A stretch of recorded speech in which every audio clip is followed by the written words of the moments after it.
আসসালামু আলাইকুম। আজকে আমি আপনাদেরকে দেখাবো গরুর ভুঁড়ি দিয়ে খিচুড়ি রান্না। দারুণ এই মজাদার খিচুড়ি রান্না করার জন্য প্রথমে মুগ ডাল তেলে বেশ কিছুক্ষণ ভিজিয়ে রাখবো। তারপরে দিয়ে দিব মুসুরির ডাল। অর্ধেক মুগ ডাল, অর্ধেক মুসুরির ডাল দিব। ১ কাপ নিয়েছি এরকম করে।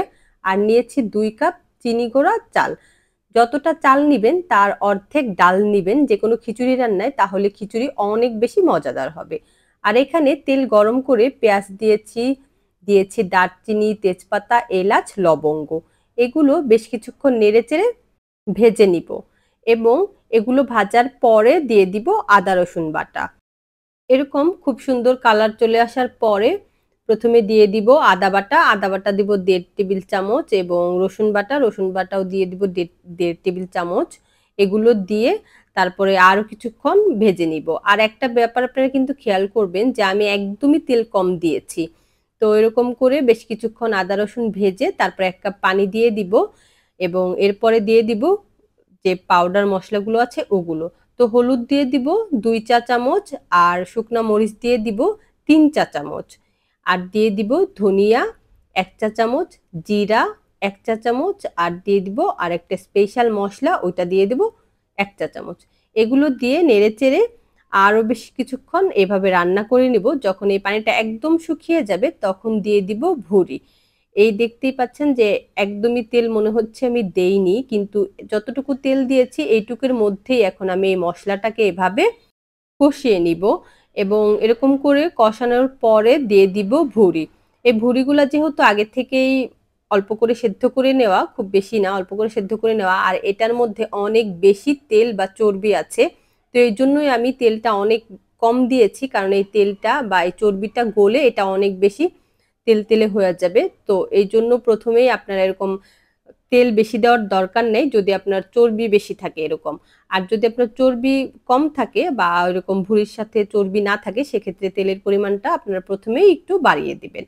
তো এখন দেখতেই পাচ্ছেন যে কি সুন্দর তেল চলে আসছে এবং এটা খুব সুন্দরভাবে এই তেলের মধ্যে এটা রান্না হচ্ছে। আমি কিন্তু আর কোনো পানি দেইনি। প্রথমে যতটুকু ১ কাপ পানি দিয়েছিলাম অতটুকুই দিয়েছি। তো এরকম করে মাঝে মধ্যে এটা নেড়েচেড়ে আমি এটা বেশ কিছুক্ষণ এরকম করে কষিয়ে রান্না করে নিব। যখন এরকম খুব ভালো করে কষিয়ে রান্না করা হয়ে যাবে, তারপরে এই চাল আর ডাল ধুয়ে নিয়েছিলাম ওইটা এখন আমি এটার মধ্যে দিয়ে দিব। তারপরে একটু সময় নেড়েচেড়ে দিয়ে দিব গরম পানি। যেহেতু আমি এখানে ১ কাপ ডাল দিয়েছিলাম আর ২ কাপ চাল দিয়েছিলাম, মানে ৩ কাপ দিয়েছিলাম মোট, তাহলে এখানে আমি এখন ৬ কাপ পানি দিয়ে দিব। ৬ কাপ গরম পানি এক করে দিয়ে তারপরে আমি এটা এখন রান্না করতে থাকবো। তো আপনারা যারা এইরকম পানির পরিমাণটা বুঝেন না, তারা হচ্ছে যেই কাপে আপনারা চাল মেপে নিবেন, ওই কাপেই পানি মেপে নিবেন। তাহলে পানি বেশি হওয়ার কোনো সম্ভাবনা থাকে না বা খুব সুন্দরভাবে এটা ফুটে যায়। তো এইজন্য আমি এই কাপেই চাল মেপেছিলাম এবং এই কাপ দিয়েই আমি পানি মেপে এটার মধ্যে এখন দিয়ে দিচ্ছি। তো ডাবল পানি দিতে হয় নরমালি আমরা জানি, কারণ আমরা এত অল্প রান্না করি। কিন্তু আপনি যদি অনেক বেশি রান্না করেন, মানে ১ ডেক্সি এরকম ১০-২০ কেজি চাল রান্না করেন, সেক্ষেত্রে কিন্তু পানির পরিমাণটা কম হয়। ওইটা আমি অন্য ভিডিওতে বলে দিয়েছি। ওগুলো যেগুলো বেশি রান্না হয় ওগুলো দেখে নিবেন। তো তারপরে এখন দিয়ে দিয়েছি কয়েকটা কাঁচামরিচ। কাঁচামরিচ দিয়ে এখন এটা আমি জাল দিয়ে রান্না করতে থাকবো। আর এর মধ্যে কিন্তু এখনো পর্যন্ত লবণ দেইনি। লবণটা আমি একটু পরেই দিয়ে দিব। তো এরকম যখন ফুটতেছে তখন আমি ১ টেবিল চামচ লবণ দিয়ে দিব। তারপরে যদি মনে হয় আবার লবণ দিব। কিন্তু আমার এই ১ টেবিল চামচ লবণই এটা ঠিক হয়েছিল। আর লবণ দেওয়ার দরকার হয়নি। তো এই যে আবার নেড়েচেড়ে দিচ্ছি এবং মাঝারি আঁচে এটা আমি রান্না করে নিচ্ছি। তো এর মধ্যে আমার মনে হলো যে আসলে এটার মধ্যে যদি একটু গুঁড়া দুধ দেওয়া যায় তাহলে এটা আরো একটু বেশি টেস্টি হবে বা ভালো হবে। নরমালি আমরা পোলাও, বিরিয়ানি রান্না করার ক্ষেত্রে আমরা গুঁড়ার দুধ দেই। তো এজন্য আমি এই খিচুড়ির মধ্যে একটু মানে ১০ গ্রাম ছোট একটা প্যাকেট ওইটা দিয়ে দিয়েছি। এটা অনেক বেশি এটাকে মজাদার করবে। তো এজন্য যেহেতু আমার পরে মনে হয়েছে, এজন্য আমি পরে বা শেষের দিকে এই গুঁড়ার দুধটা দিয়ে দিয়েছি।